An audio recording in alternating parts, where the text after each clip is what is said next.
Alright, it started. Alright, so do you want to do the intro since you're essentially the more well-known of us? I can. Sure. How should I go about this? Just say, hey, welcome to the drinking games, bitches. Bitches. Bitches.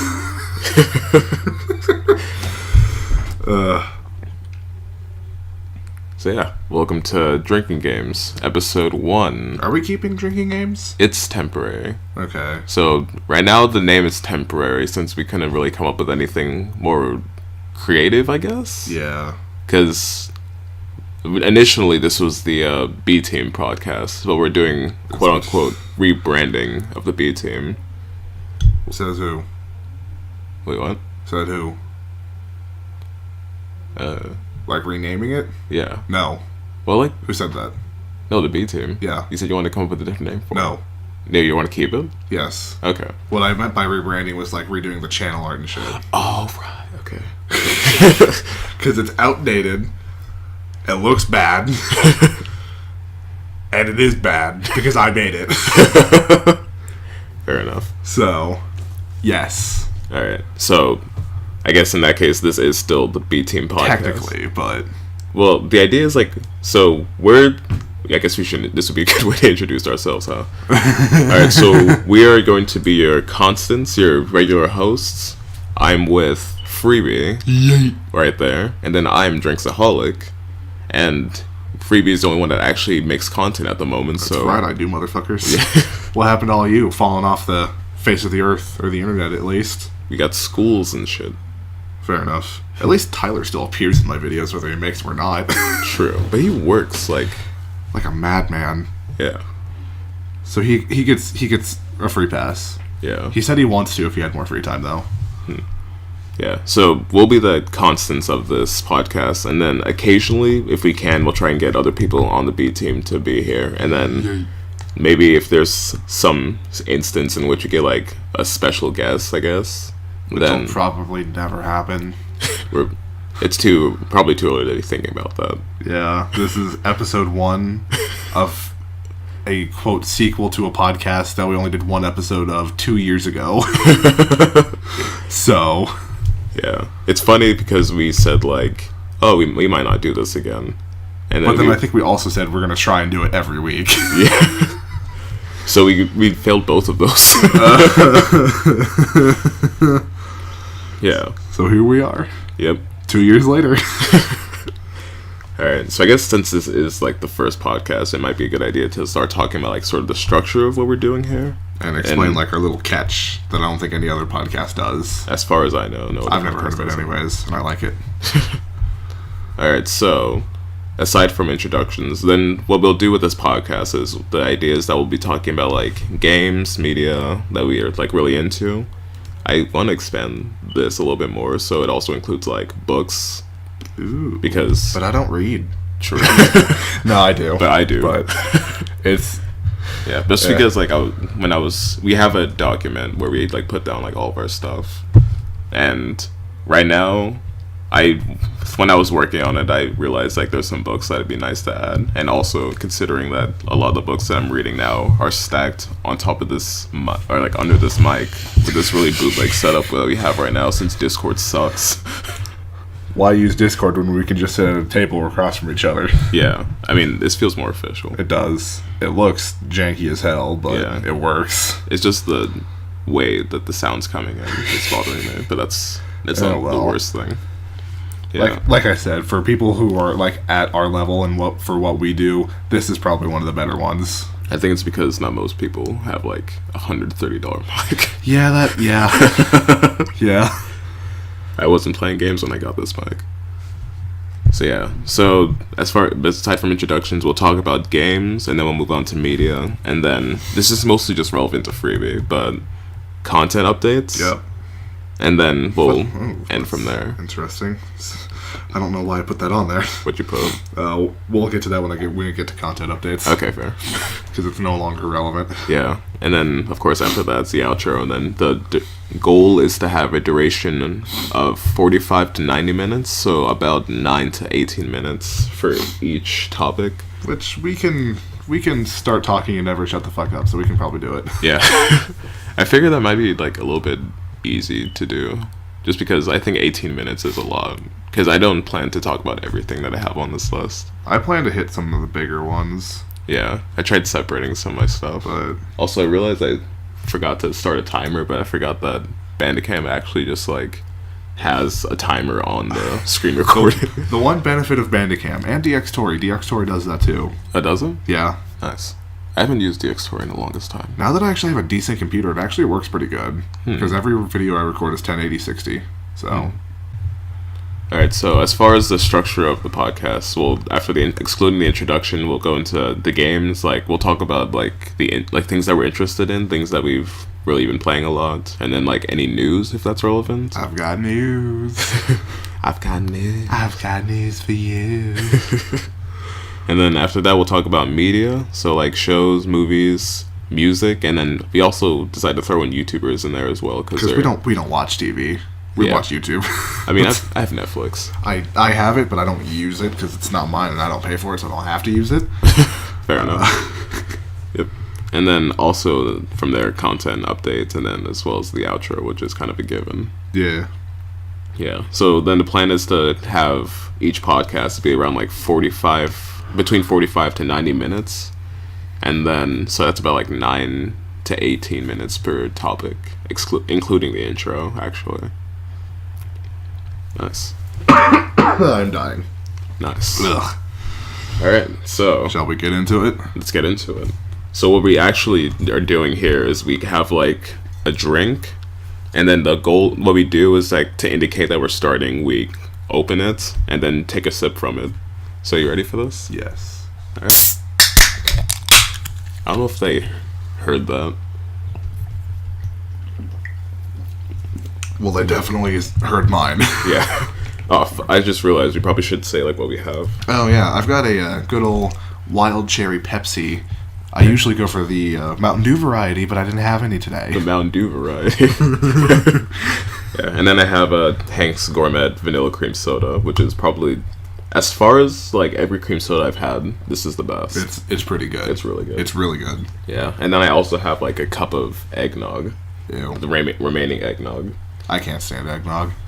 This one right here, it sucks.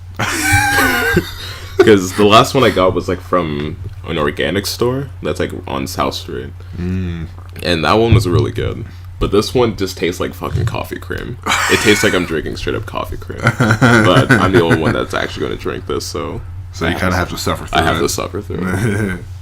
I know the pain with other stuff.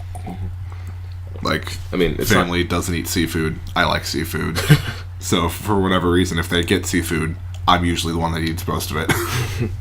So. Okay. That's out of the way. Alright. Alright, so I guess... Games? Starting with games. You want me to start with games? Let's do it. So, tell us about what you got for Fallout 76. Alright, so Fallout 76. That's out.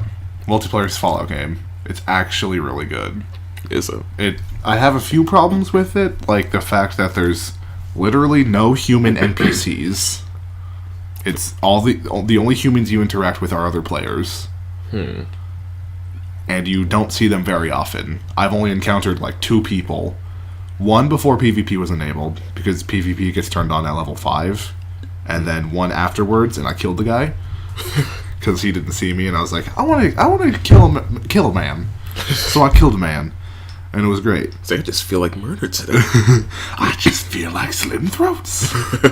But no, it's actually really good.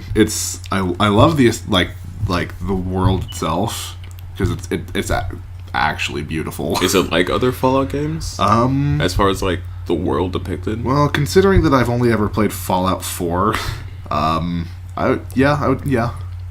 So it's pretty different from it. Yeah. Okay. I mean, it is using, like, the Fallout 4 engine, but it's different enough that you probably wouldn't be able to tell. Okay, because, like, Fallout 4, you'd say it's more, like, it tries to get, like, that apocalyptic aesthetic. And this one's like, more... And then with 76, because 76 takes place in, like, the story of Fallout 25 years after the nukes fall. Oh. So, technically, Vault 76 is the first vault to open after the war. So, I think...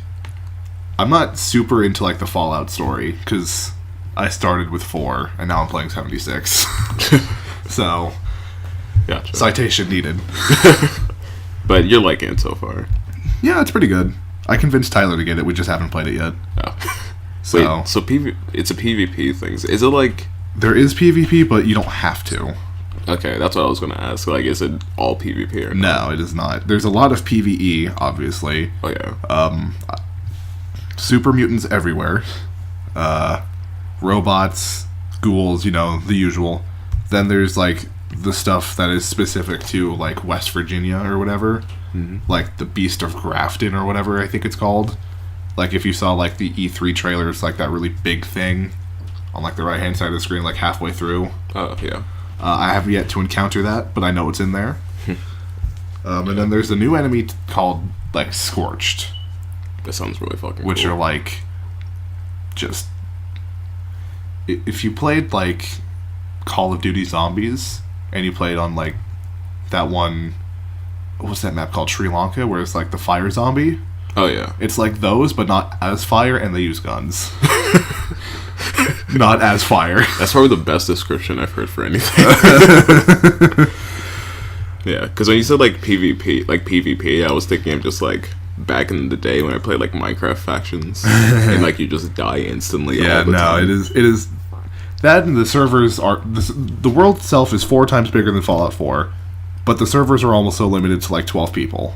Oh. Okay, so you're not going to run into people all the time. Okay. So if you do run into people, you never know if it's going to be like a friendly or a hostile encounter. Okay. So it's like PvE, but it's still like... PvE with like PvP elements if you run across the wrong person. Okay, gotcha. Yes. And that's... I haven't played Fallout... I haven't played 76 enough yet to like say much beyond that. But... Because I've barely scratched the surface of it. There is like a quest line... But again, there are no, like, NPC humans. There are, like, Protectatrons or whatever that you talk to, like the police robots, every now and again. But literally every human that you're told to find, you find dead. So... Sounds fun. Yeah. And that's all I got on 76 for right now. I'll come back with that when I have more. Alright. You just want me to go down my list, or do you want to... hit something on yours? We can hit something on mine. Yeah, do it.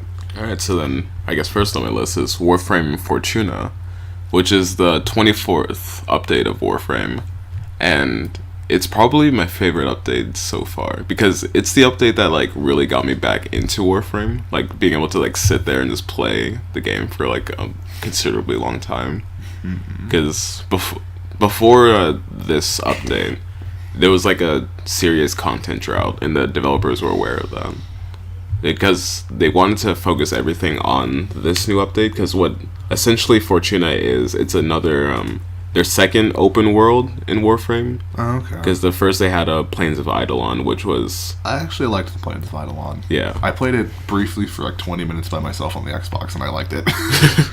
Yeah, Plains of Eidolon was great because I never expected... No, I don't think anyone ever expected it to happen. It just did. And they were... I think they even mentioned, like, oh my god, I can't believe we managed to keep this under wraps for all this time.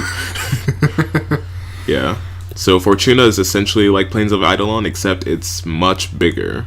I don't know the exact, like, increased scale, but it's basically much bigger with a lot more, like, variety with it.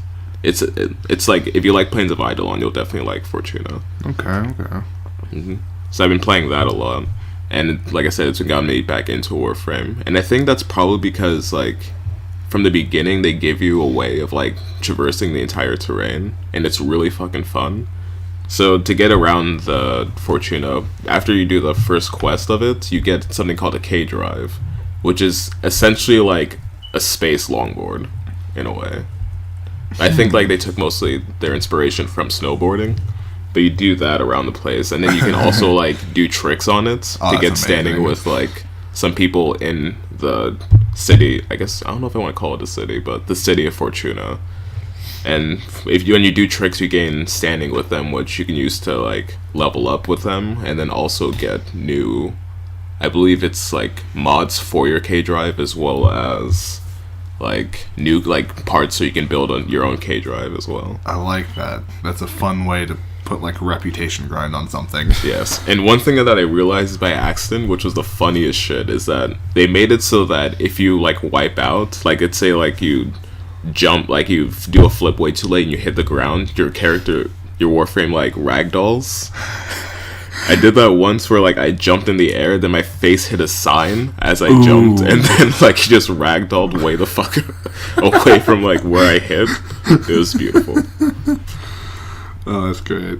But yeah, Fortuna is really fun. I'm liking it so far. I haven't gone much with the standing. I think I just got like past the first level because I realized that to get the thing that you need for like the first level of standing was actually pretty simple to get. I just didn't know where it was. So yeah. Now here's a question, because there are a few people at work who dabble in Warframe, and they say that the grind isn't as bad as it used to be. Is that true? It's hard for me to say just because I'm like level 15. Right. Because I mean, if the grind isn't as bad as it used to be, that might be enough to bring me back. Yeah. So, I mean, like, it's definitely difficult for new players to get into the game, especially given like how much content there is now. Well, that won't matter because I have you. Yeah. True. You can just carry me through everything. Warframe Smurf. Yeah. So the grind can be pretty difficult from the beginning. I don't know if I can like give many tips aside from just like try to, I don't know. I have no idea. It depends like what you're doing. I guess like if you're doing like a grind in normal missions, it can be a little tedious, but like if you do get into like Cetus or Fortuna, then the grind is definitely much more fun. Okay. And there's much more to do than just like grinding for stuff. Yeah, I might have to go back, play again. You say that with so much enthusiasm. Well, I mean, if you look at the rest of the stuff on like my list of games, there's a lot that I'm doing right now. So, yeah. I guess with that in mind, what's going on with Minecraft right now? Well, they're currently in the process of making updates for 1.14, the Village and Pillage update, which is something that I've honestly wanted a mod for the longest time, but I could never find one, where it puts villagers where there's like, you know, the woodland mansions, right? Mm-hmm. Where there's like those evil villagers, or the illagers as they're called. The illagers. There are now like illager like raiding parties that will attack villages and like kill people and stuff. And they have like these giant like monster ox things that they ride on. What? I don't know how to describe it, but like you'll just have to look it up. It's actually really cool. Because like you can find their raiding parties out there and you can kill them, and if you kill them, you'll get an effect called like Bad Omen or whatever. And if you walk into a village with that effect on, it'll start a raid. And they'll come out of nowhere and just start attacking everything. And then you'll have to kill them all and defend the village. That's fucking awesome. I know, right? I feel like Minecraft has gone much more like... They're trying to be more interesting with their AI. Yeah. Definitely. Yeah. It's great. On top of those they're also like... These specific illagers are called pillagers. Because it's the Pillage and Village update. Gotcha. Pillage and Village. So there are like pillager outposts, which are just like towers that you can find randomly out in the world and whatnot. Which, they're pretty cool. It's another cool random thing you can find out there. There's not too many like great loot. It's really only like one chest. But on top of that, they're adding crossbows. Crossbows are really the only new like item they're adding that I can think of. Actually, that's not true. They're adding a shit ton of like new crafting blocks and whatnot that at the moment don't do anything, but they exist because there's stuff like a blast furnace, like a loom, a stone grinder. Oh, that sounds actually really smart. Or a grindstone. Grindstone. Stone grinder. A few other things. The loom actually works. That's how you make banners now, but that's not cool or important. Okay. I mean, if you want to be like a maximalist in like I almost said Warframe. A maximalist. I'm still thinking of like posters and shit because that was the new thing in Fortuna. But I'm thinking, like, if you want to be, like, a maximalist in, like, your Minecraft building, like, if you want to just, like, fill your walls with the signs and shit, that'd be awesome. Yeah. Let's see, what else are they adding? Oh, they're adding signs for every type of wood. Ooh. So you can have, like, a dark oak sign, or, like, a spruce sign, or a birch sign. You said that so reluctantly. Because birch doesn't look good. Until now, because I think you're aware of this, but they're redoing all the textures in the game. Oh, are they? Yes, they are, and it actually looks pretty good. And birch looks all right. So, there was a new snapshot that came out this week. Should we say what week it is? Yeah. All right, the week of November 23rd. This is the day after Thanksgiving. It's the day we're recording it. Yeah, I think we're gonna post this on Wednesday. Yes. Okay. That's the plan, anyways. Yeah. But they put out a new snapshot this week, and if you load up the snapshots, it'll have the new textures in it. But if you also go to Minecraft.net, you can download like a texture pack that you can use in like 1.13 in the current versions. And it looks good. Like if you've been watching like some of my recent like Minecraft videos, I've been using the new textures. Yeah, I saw that. I should look into those. So they're pretty good. I like them. All right. And that's all Minecraft for now. Right. Oh god, excuse me. Fuck carbonated drinks, dude. Alright, so then I guess I can talk about Florence. So Florence, this is actually a weird game for me to be talking about because it's actually a mobile game. What the fuck? But like it's not like Clash of Clans or anything. But like just the fact that it's a mobile game is weird because I haven't played a mobile game, I'd say, for like 5 might be a stretch. Actually, maybe 5 or 3 years until I came across Florence.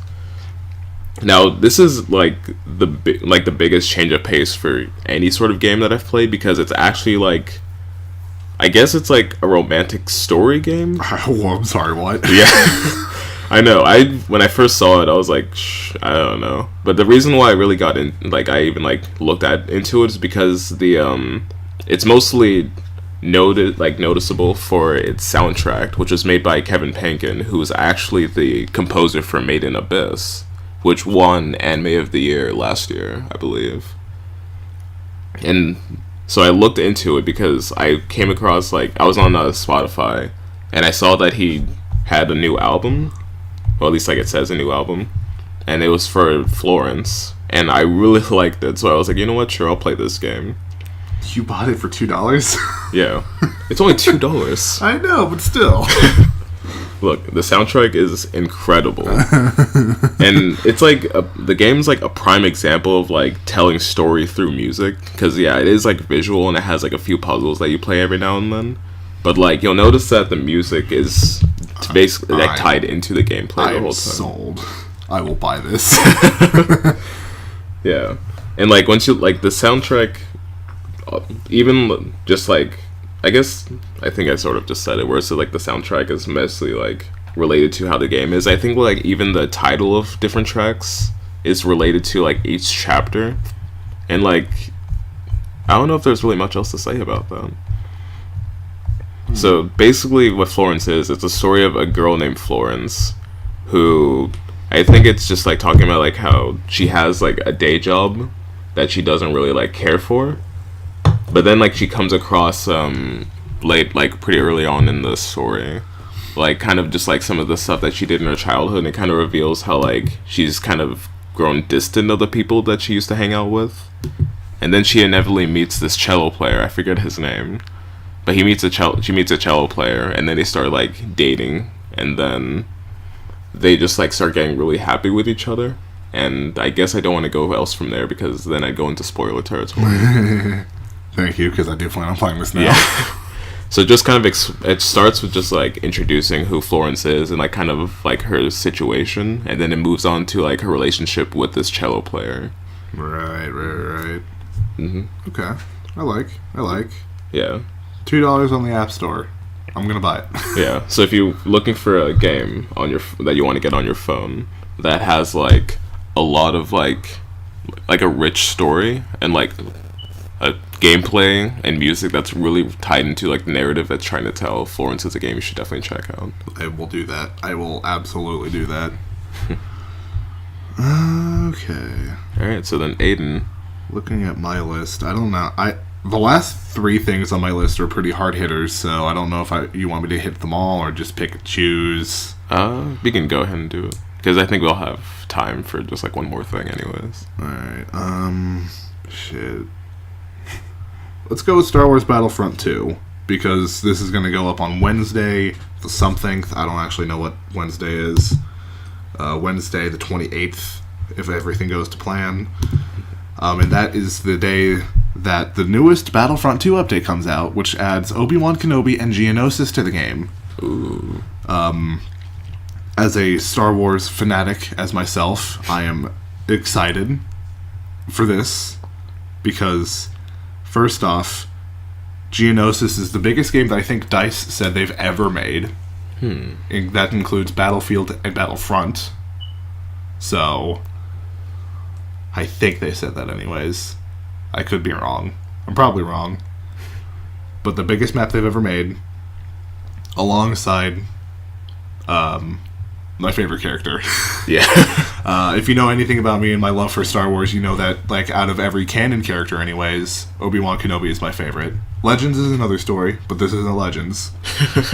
So, that'll be coming out the day this podcast comes out. So if you play Battlefront 2, you're probably playing that and listening to this, if you like us that much. Anyways.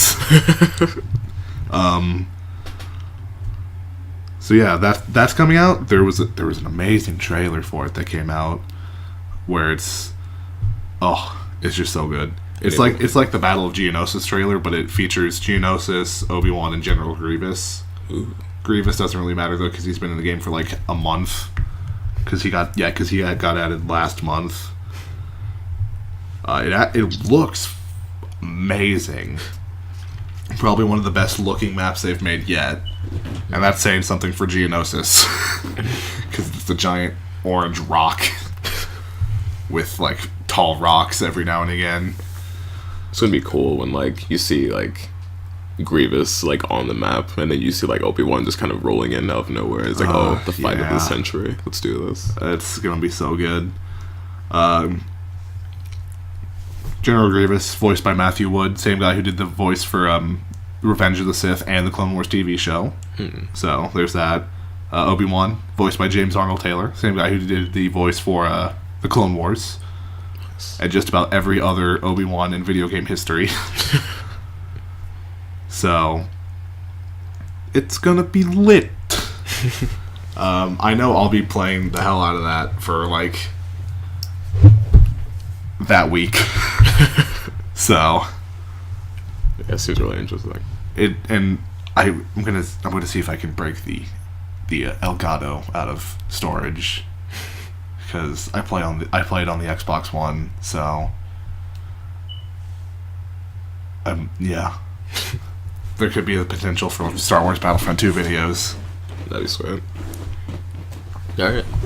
I guess let's move on to media. Because we spent a lot of time for games and also just the introduction as well. Yeah, we had a lot of games on our list, so I didn't expect us to get through everything. Media is going to be a little haphazard, because the way we have this structured on our list is like, it's not just one section that says media, but it's kind of separated. We got shows, movies, YouTube, and music. Yeah. So we'll kind of do like one topic for each of us, like one channel, and then like one piece of music, and then so on and so forth. Yes. Alright. So Aiden, talk about RWBY Volume 6. I don't know what I can and can't talk about, actually, because, you know, there's like the whole first member like week before the public. We don't have to spoil anything. I know, but I'm just trying to think of like what I can and can't say.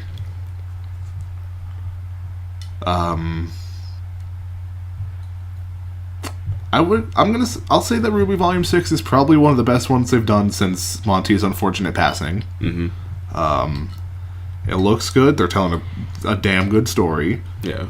Actually, should we probably talk about what RWBY is to start, just in case like some people don't know what it is? Yeah, we probably should. Because I forget there are people out there who don't know what it is. Yeah, or at least like they don't know much about it. So RWBY is would it be safe to say that it's a type of anime? I'd say it's an anime. Okay, because r/anime would not agree with you on that. It's because it's really hard to define what anime is. I'd say, I watched a video by Mother's Basement where he talked about like what is and isn't anime. I think the title of the video was like Avatar: The Last Airbender is an anime. Fuck you, fight me. What?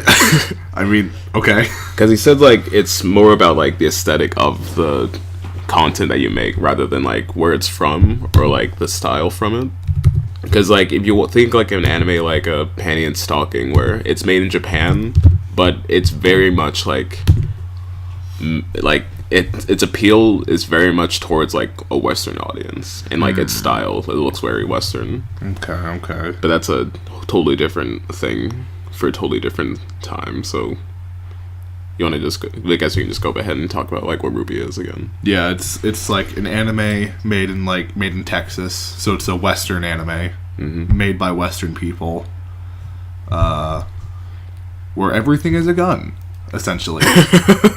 That's not true. There's one that's not a gun, but everything else is. Where people are trying, they fight monsters called Grimm and whatnot, protect the world, and a lot of stuff is being thrown at us in Volume 6. Yeah. Like, oh my god. Alright, because also Volume 6 is on my list of shows to talk about. So the thing about Volume 6 is that I came at it with a really like negative outlook on the series because the past few volumes have not been great. Yeah, because Monty died. I think it was after Volume 2 came out, but was it? It was pre-Volume 3 production. During the production of Volume 3. Before the production of Volume 3. Yeah. Okay. So yeah, the series was like it was okay for like the first 2 volumes, like nothing too crazy, but it was like I thought it was pretty fun to watch. And then Volume 3 is where it hit like its biggest like. I think it's still safe to say that Volume 3 was the peak of Ruby. Yeah. As of the 6 volumes that are currently out. Yeah. It took like a really big shift from like just like a pretty casual. I'd say it went from what could potentially have been considered a kids show to people dying. Yeah. Essentially, yeah. Because I remember when the episode started coming out in Volume 3 on the Rooster Teeth site, they had put up multiple journal posts about how parents should screen the videos before watching it with their kids. Because it was supposed to be that bad. It's not. I wouldn't say it's that bad. It's not, but like it's more of just like the fact that the things that happened in the series happened, like the fact that people died in there. Let's not forget what happened to Penny. She literally got ripped to pieces. But she's a robot. Yeah, but she's still in pieces. I guess, but like still, even like some kids shows, their robots getting torn apart. I guess it's just because like she looks like a person. Yeah, that's probably the reason why. So I could see why it's unsettling, but I wouldn't say like, oh, this is something that. I wasn't scarred by it. Yeah. Yeah, so Volume 3 was like its peak, where things got really intense, and then most of the problems that I had with Volume 3, I was able to attribute it to that, like, they lost their main creative mind, main creative mind behind it, so it was forgivable. Yeah. And then Volumes 4 and 5, you know that I really did not care for Volume 4. But Volume 4 was so hard, because first, there was a art style change, which, after 2 volumes later, like 5 episodes into Volume 6, I like it now. It's alright. It'll never be as good as what it used to be, but it's alright. But then, spoiler for Volume 3, I guess, but it's telling 4 separate stories, which I felt like could have been handled a little better. Oh yeah, definitely could have. And the episode times weren't that long either, so it felt like we weren't getting everything out of it that we could have been. They tried to introduce a lot of like new stuff though, but like at the same time they kind of glossed over it. And I was just like, why did you like say anything if you're not going to do much with it?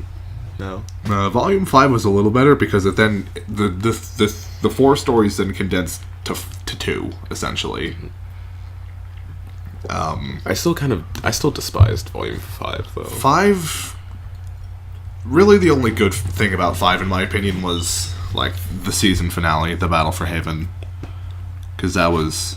I only liked the fight between Cinder and great. Yeah. Because, like, the fight itself seemed just, like, kind of...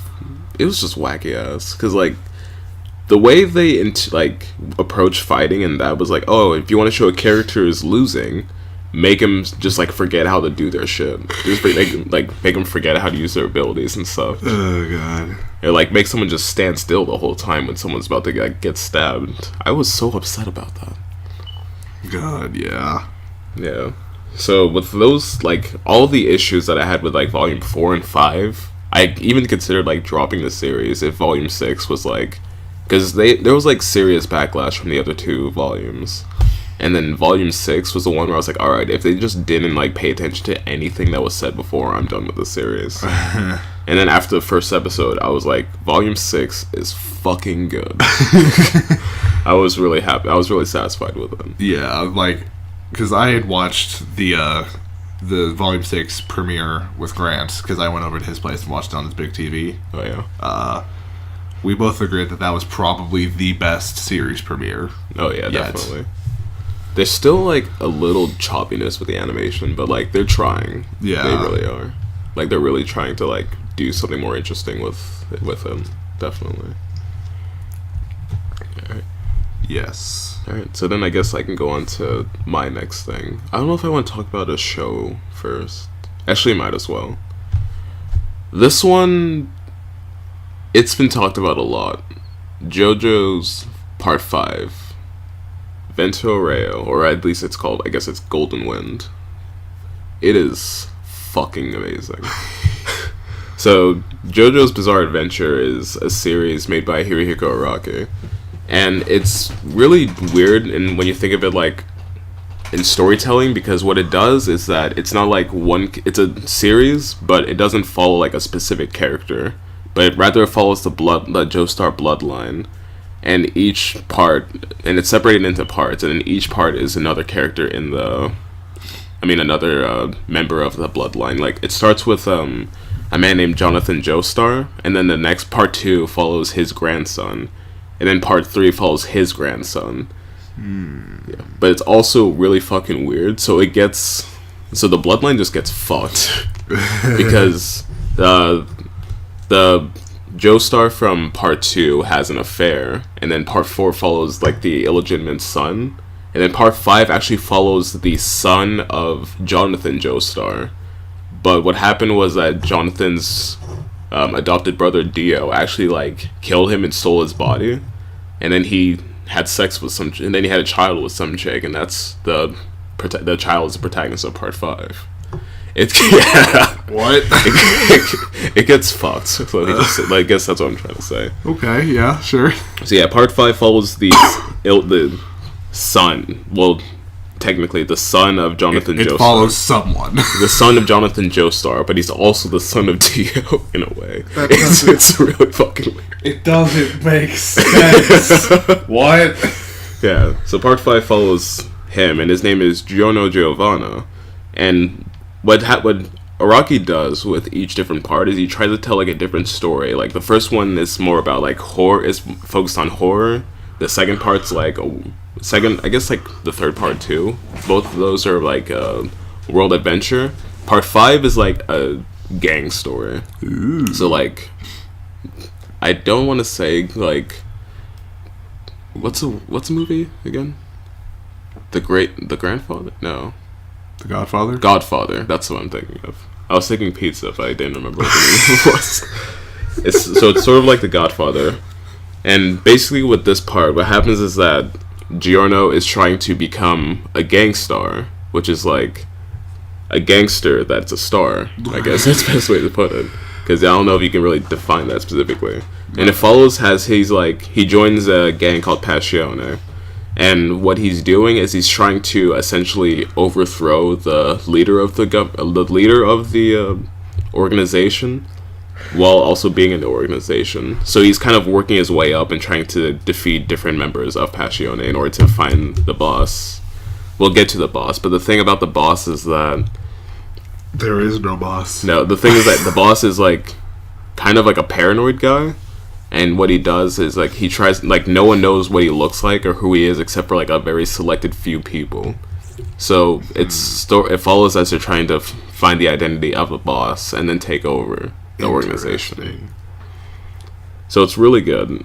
And the reason why it's such a hot topic is because no one some people would have doubted that the anime would have come recently, because what happened was after the anime of Part 4, there was no word about anything about the Part 5 until like really recently. Because what they wanted to do was they wanted to make it so that it was an anime that really appealed to like the Western audience, because Part 5, the manga, has a bad reputation of being considered bad because of some really bad translations that the West got. Nice. But the anime, it's really different. I'd say like the experience is a lot different from the manga, because they're trying to be much more like creative in the way that the animation is depicted, like the events and the stories depicted through animation. Right. So yeah, if you want to watch a show that's really fucking weird, but like at the same time really cool and like really like action packed and badass, Ventura Part 5 is it's something that I highly recommend. Okay. I approve. Alright. We'll move into movies then. Yeah. Alright, you don't have any, and I have 2. So I'll get something else. But I guess they're not really one movie. For movies, I just put Star Wars and Marvel. Right. Pick out like a movie that you watched recently, or something that you're really into. The last movie I saw was Solo. No joke. I don't watch movies. I just watch Star Wars and Marvel movies. So the last movie I saw was actually Solo. And when did that come out? A few months ago? I want to say a few months ago, yeah. Because it came out like early in the year, and it's at the end of the year. So we went with the boys, you, me, and the others. It was great. I went in not expecting much, and was amazed with how good it was. Mm-hmm. It's really split. I want to say it's almost like The Last Jedi, in the sense of like you either love it, like you think it's all right, or you kind of hate it. See, Grant and I say that it's the only reason it's like that is because The Last Jedi. They're just hating on Star Wars because The Last Jedi was bad. Yeah, I'd say that too. Because Solo was, I think, here's what I think. When it comes, since Disney took over with Star Wars, Episode 7 and 8, 7 was alright. It was a good way to get back into Star Wars, but it wasn't the best one. 8, it had its moments. Not a lot, but it had its moments. Mm-hmm. But then movies like Rogue One and Solo are really, really good. Like, I like the side stories better than the main movies that they've been putting out so far. Yeah. But the Solo was like a movie that was really unnecessary too. No one asked for it. No one asked for it. No one needed it. But like, it was so good though. Yeah. I like how they kept this, like, the basic idea of Han's origin story the same, because in Legends he started off as an Imperial Navy officer. In Solo he started off as Imperial infantry, I think, because he participated in some battle or whatever. Yeah. So that's the same. Chewbacca's really fucking old. And yeah, Darth Maul was in it. Oh, yeah. It's a pretty decent movie, because like I said, I was there for it, and I thought it was pretty good too. I guess it's just like, I want to say some of the action is really fun to watch, and then just like kind of seeing, because it's definitely sort of like an underachiever movie, like an underdog story. Another thing that they do with like the side stories is that they don't follow like the traditional Star Wars like style. Solo was very much a Western type of movie. Oh yeah, definitely. And they did it very well. Rogue One, I would say that was like a wartime movie. They did it really well. Both movies prove that you don't need a Jedi in it to make a good Star Wars movie. Mm-hmm. Yeah, since Solo already came out, there's not going to be a movie next month, which sucks, because I don't know why they put it at the beginning of the year. Who made that decision? So next year is going to be Episode 9, which they've been in production for a few months now at this point. Mark Hamill is confirmed to be in it, I think, so at least the ghost of Luke Skywalker is going to be there. They got Billy D. Williams, so Lando Calrissian is going to be in it. Even though with the unfortunate passing of Carrie Fisher, Leia is still going to be in it.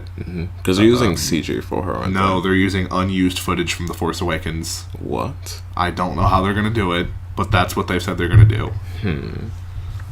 That's odd. It'll be interesting to see. The movie's being done by J.J. Abrams, so I did like The Force Awakens, so I have complete trust in him to make a good movie. Not Rian Johnson. Like I said, Last Jedi had its moments. Not a lot, but it had them. But it'll be interesting. We just have to wait another year. So there's that, which sucks. But I mean, this isn't really a movie, but we don't really have like. I guess never mind. Moving on. Because we'd have to like double back to shows, and it's not on the list, but it's Star Wars related. Okay. So I guess I can move on to like another show then that I want to talk about, because I was going to talk about a YouTube channel, but I think I have more to say about this. So Hilda is a show that's on Netflix, and I got into it from another podcast, Let's Fight a Boss, which I'll be talking about at another time, not in this one, not in this episode. And it follows like the story of a girl named Hilda, who like the world they live in is really fantastic, but it's sort of like almost like a childish fantasy. Like you'll have like bears that are like circle shaped floating in the air, stuff like that. Like You it's mean the sea bear? yeah. So they have sea bears. Like the way it interprets fantasy is kind of like childish, but not. I don't mean to say that as like an insult. Like I'm trying to say like the fantasy in it's pretty innocent in a way. Like there'll be elves, like a 4-year-old created the world or something. like if you told like a little kid to make like a fantasy world, like some sort of like fantasy creatures, then like it'd probably look like Hilda, like sea bears. like sea bears. Yeah. So it follows Hilda, who lives in this world, and then it kind of just follows her, and then eventually I think like after episode 3, she has to move to a city called Trollberg, where she makes a couple of friends, and then just follows like as they encounter all these different like spirits. Wait, the city's called what? Trollberg? Trollberg. That's an 'Cause they're- interesting name. Yeah, because there are trolls in this story, and the idea of Trollberg was a city that actively tries to prevent trolls from getting in. So they actually built a wall around the city to prevent trolls from getting in. Okay. Yeah, so she makes a couple of friends in there. Then just the story just follows her and her friends as they encounter all these different like I don't want to say creatures, because creatures, most of the animals that they encounter are sentient. So, but I guess I can go like, for lack of a better word, all these different creatures and all these spirits, and it just kind of follows them, and it's a really fun story. Okay.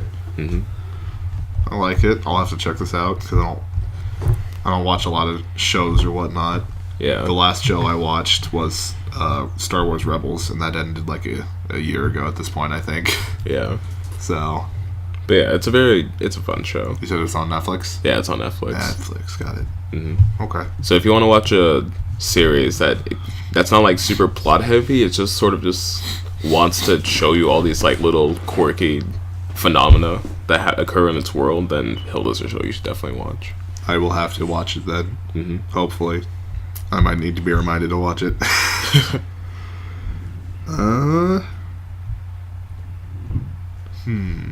I don't know what to go on about. I could double back and talk about a show, or I should move on to a YouTube. Actually, let's move on to music. Or YouTube. One of the two. Alright. I'm going to start with someone that you probably haven't heard of. Okay. Rainimator. Yeah, I've never heard of him. I would say he's another good example of like telling a story through music. Although he's not the one who makes the music, he's just an animator. He's an animator for like music? Yes. His animations are all Minecraft and whatnot, which is kind of how I found him. But he has like a series of like 9 different music videos that he's made throughout the past year that tell an overarching story about how, because this is Minecraft, how Herobrine kind of rules the overworld, and how the Nether is like the pigmen and the withers, they're like working together to like take over the overworld and whatnot, and how there's like a very small group of humans left, and how they're trying to like how they work with like the Endermen or the Ender Watchers as they call it to fight them back. That's really cool. So it's a bunch of music videos that tell a story. Yes. So it's like gorillas in a way. Sure, I've never heard of that. Oh. But yeah, it's just a bunch of like, and as far as I'm aware, he's the only animator too, and they're all like 3 minutes or longer, and they're all really high quality. And he's made like 9 or 10 of them over the past year.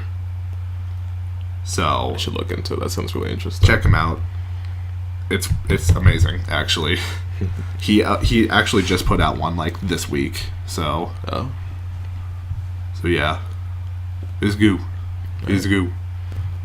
Alright, I guess I'll dip into music then. So then, I guess I'll talk about Prom King. So Prom King is an album by a guy named Skylar Spence. And I got into it after a long time ago. I listened to one song from there called I Can't Be Your Superman, which I was really into. It was this really like poppy song with like a little bit of acoustics, and it was just a really fun song that I enjoyed. But then like eventually I just kind of forgot about it. And then when I was on Spotify Discover Weekly, I came across a song that he kind of, from an album he appeared on. I think it's called Portal Summer 2, if I remember right. So that prompted me to get back into him, and then I checked out Prom King, and I love it. And it's an album that I really need to listen to a lot more. It's like an electric pop album, and I guess if you want to think of like a picture that this album would paint, I imagine it's like if you were watching like a movie, like a romance comedy movie that took place on like the West Coast, and frequently in that movie you'd see like characters partying in a like bar like by the beach with like lights everywhere, and like chicks in bikinis and such like dancing around. That's how I describe what this album sounds like. It's kind of it's like tropical in a way, but it sounds very contemporary. Interesting. Yeah. So it's a really like danceable, bouncy album. I'd say it takes a lot of if you were to think of like how groovy this album is, it's kind of like maybe some of Jackson 5 stuff, like Shake Your Body Down to the Ground, in a way. Okay. But like it sounds very contemporary, something that's like I said, yeah, you'd listen to as you're on the beach with a bunch of girls dancing in a club with lights everywhere. Okay. So yeah, and I'd say like if you're someone who listens to like a lot of like modern pop music, first of all, what's wrong with you? And second of all, it's definitely something that I think people who listen to like contemporary art, like music, would enjoy. But it's because like the lyrics aren't like too crazy or like too different from like anything you'd hear now, but the production is absolutely amazing with like a lot of like interesting cuts. Okay. And like I said, it's also like a really bouncy, danceable album. So if you want to listen to something that you want to dance to, something with really interesting production, then Prom King is an album that I highly recommend. Okay. Yes. Alright, so Aiden, tell us about Blacklight District. Blacklight District. Remember Rainimator? These are the guys that he uses the music from. Oh, really? So they are a duo of 2 people that do like rock, alternative, electronic, and pop style music. So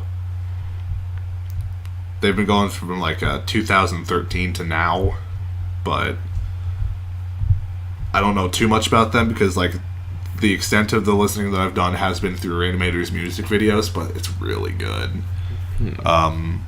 It's just 2 guys making music because they can. Besides that, there's not too much to say because there's honestly not a lot of music that they've put out. I don't think anyways. I could be totally wrong about that because again, my extent of what I've listened to is through Animator's music. Yeah. I'm looking at it now, their discography is pretty wide. Yeah. I listened to With Me Now, their like most popular song. I think it's really nice. It reminds me of I can't put the name of like the band in mind, but like it reminded me of a lot of like something that here probably in like early 2000s with rock. Yeah, I liked it a lot. But yeah, that's yes, I've been listening to that a lot.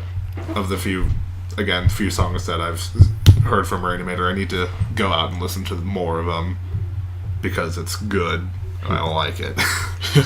And that's all that really matters. So, yes. Alright. I think it'd probably be good for me to talk about the channel since we should probably be ending a little soon here. Yeah, we should. I should hit content updates next then. So alright. I kind of want to talk about the channel first. Yeah, continue. Let's talk about Matt Diavella. So he's a freelance filmmaker who primarily posts on YouTube, but also he has a Patreon where he uploads like unique content about like his process and then like also a vlog as well. And what he does is that he's a filmmaker that talks a lot about like real life stuff, like sort of just like improvements of like his own life or like better ways to approach like the creative process essentially. And he's also a minimalist, so he talks about like a lot about like minimalism, how it can help you, but more so like how it helps him and like what it does as far as like his creative process. Okay. And I'm not sure if there's all that much else to say from there. He just talks about like a lot of like everyday life stuff in his videos, and it's really interesting to like see the kind of things that he talks about. Like some things could be something that could be useful for you. Like one of his videos that he put out recently was how to wake up before 6 a.m. every day. So he talks about like what that can do for you and like how much more productive he's been ever since he started getting into the habit of doing that. Thankfully, I have an alarm clock called Blake. She wakes me up at 5 in the morning to feed her. So you're lucky. You don't need. You can watch. You can watch the video, but like you already know what it's like having to wake up that early. Not that I make my day more productive, but I wake up at 5 in the morning. Yeah, it's a video that I really took into heart because it's really hard for me to. Because whenever I want to do anything, I'm either productive early in the morning or late at night. Afternoon, I do fuck all. Yeah, I don't do anything productive until like the evening or like really early. I understand that. Because, like, if you watch my videos, a good majority of them are recorded before noon or after midnight. Yeah. I just feel more productive in the morning, too. Yeah. Because I did try some of the things that he said in the video. And it did help me, like, get a lot of shit done. Just to wake up at, like, 6... I think it was 6:30 that I woke up that one time. Which I try to do every now and then. My problem is now, like, getting up that early. It's getting to sleep early enough so that I can do that and feel okay. I wish I could do that. Yeah. I'll go to sleep at 5 and wake up at... Not 5. I'll go to sleep at, like, 3 and wake up at 5 because Blake will wake me up to feed her. So yeah, Matt Diavella. He's someone that I definitely recommend that you at least check out because a lot of his videos, like I said, they're a lot about life, and there's some things that I think that anyone can take from his videos. Like, you don't have to be like a minimalist or a filmmaker or a creative to watch his videos. So he just gives out good life advice then. Not only just good life advice, but he also talks about like his life and some of the things that he's learned and like he's learned from other people's. So if you want to watch a person who's really creative and has a lot to say and with things that you can actually take from what he says, Matt Diavella is something you should definitely watch. And if you really want to get more content from him, I'd recommend also becoming a patron. Are you a patron? I'm not, but I want to be. I should. Alright, and with that, let's go into our content updates. So, since you're the one who is currently making content, I think you'd want to talk about this first. I have 2 bullet points here. One of them is not really... doesn't matter. Yeah, I saw that. I was like, because this is getting uploaded next week on Wednesday. No videos Friday and Thursday, the week of Thanksgiving. That doesn't matter. That was last week when this goes up. So that's a little late. But over the course of December, I'll try to do my fair share of like holiday-related videos. Just because why not? I don't know what yet. Every year I try to do my best because like World of Warcraft has like their Feast of Winter Veil that goes on, and then like I try to do like my best to like do everything for that every year. It's the same thing every year, but I do my best to do it anyways. Because like if you wake up on like Christmas Day there and you go to like the major cities, you can actually go and open a bunch of presents. Ooh. So I do my best to wake up early, record that, and then get that out the day of. Gotcha. Which is hard to do, but I do it. Because they give out really cool toys. Last year they gave out like an Overwatch themed like May Ice Blaster that you could like freeze people solid with. Oh, it was so cool. I like that they're bringing like other games into it too. Exactly. Like no, that was 2 years ago. Last year they gave out like a Hearthstone board, I think. That's awesome. Which doesn't really count because Hearthstone and World of Warcraft are the same universe. But it's nice to have that crossover. Definitely. It is.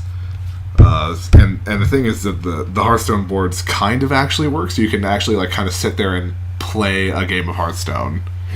Like you can throw down the board and like you can say who wins and who loses and whatnot, and there's a lot of Hearthstone toys that you can play with. All right, it's cool, but I'll try to do my best to do that. There probably won't. I think the week of like Christmas and whatnot, the Feast of Winter Veils video is the only thing that's going to go up because I won't have a lot of time. And then I don't think I'll do anything like the Monday or Tuesday the week of New Year's because I'll be doing stuff then, of which you're invited to join me. Awesome. Same with the rest of the boys. I'll have to let them know though. But yeah, that's me. Now, do you have anything, Mr. I haven't uploaded a video in like a year? I think it's actually been 2 years since I Has it been 2 years? I don't remember exactly. I mean, I can look real quick. Yeah. I'm gonna look real quick. While you're doing that, I can talk about like... Alright, so what I have on my list is just like potential content ideas. So like we've joked about like throughout this whole thing, I don't actually have any content. Well, I have content. 1 year ago. But 1 year ago. Okay. That's what YouTube says anyways. Okay. So I don't actually... Well, currently, I'm not making anything, but the hope is to actually do more, because I recently quit my job, and in attempt to... of course, I'm going to look for another one, but I also want to see if I can try to bring money in through, like, a lot of my hobbies, like the art that I make, as well as, like, getting into YouTube as well would be nice. So as far as, like, potential, like, ideas for what is to come to my channel... I'm considering either doing videos about like art creation or design, which is more of like the hobbies that I have now if you exclude video games, and then also video essays is something that I've also considered, though I don't know what exactly to talk about quite yet. And then I was also considering making a second channel just so I can post like experimental stuff, just like me just playing around with editing, me kind of like maybe doing a few gaming videos, but mostly just stuff that I wanted to do where I'm just playing around with editing. So I can't give a specific date as to when this kind of stuff will happen, or like a good time frame in which. So I guess I can just say soon TM. Yes. Yeah. Yeah, that's a good way to describe just about everything we do. Soon TM. Yeah. Gotcha. All right, and I guess with that being said, that's the end of the podcast. Do you have any more of your drink left? No, I downed it. Yeah, we should definitely have more. I finished this thing with like when the first. I finished mine within like the first segment. So yeah. But that also wasn't mine. I kind of just grabbed that as I left and didn't ask if I could have it. So yeah. I had to like go to, I don't think we said this earlier, but I had to like, we were around the time we were supposed to actually record this, I realized I didn't have a drink, so I had to run to the store and buy this really quick. Around that same time, I had just woken up. Yeah. So it wouldn't be a proper first episode if we were properly prepared. And I don't think we ever will be properly prepared. Yeah, I mean... Prepared, not repaired. I mean, look at the setup that we have. They can't see it, but look at the setup that we have. Actually, I might be able to, like, take a picture of this and show, like, the fucking jank-ass setup that we have right now. It's great. It's a rickety old desk with 2 laptops, a microphone on some books. One of them laptops are being too fucking big for this thing, too. I'm so glad I have... You're using the new laptop that I have, the 13-inch. I'm using this fucking giant 15-inch 5-pound Asus gaming laptop. I want to get a laptop soon. Yeah. Are you going to like a gaming laptop? I would prefer to get one so I can actually use it for games. Right. I get a small one. This one is too fucking. Yeah, that one's ginormous. Well, now I don't have to bring it outside of my room, so it's fine. Yeah. All right. And with that being said, that's the end of the podcast. So, again, Freebiy. That is Freebiy. You can find me at youtube.com/freebiegames, Twitter @freebie, twitch.tv/freebie.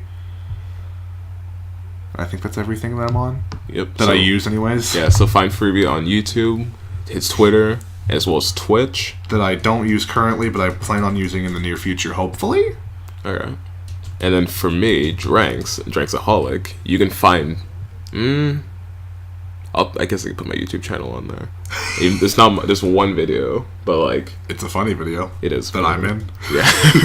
So if you do want to like be prepped for like future content that comes soon, TM, I'll put my channel down there. And then you can also find me on, I'd say, Instagram more than anything as far as like social media. And then I guess I should throw my Pinterest in there too, because if you want to see, I guess it doesn't really matter too much. Instagram and Pinterest is where I have a lot of my own content, and then if you go to my Pinterest, you'll see a lot of the things that I've been, like the art that I've really been into. So if you're interested in that, I'll throw the links down there. And with that being said, that's it. Bye. This has been Drinking Games. We'll see you in the next one. Bye again.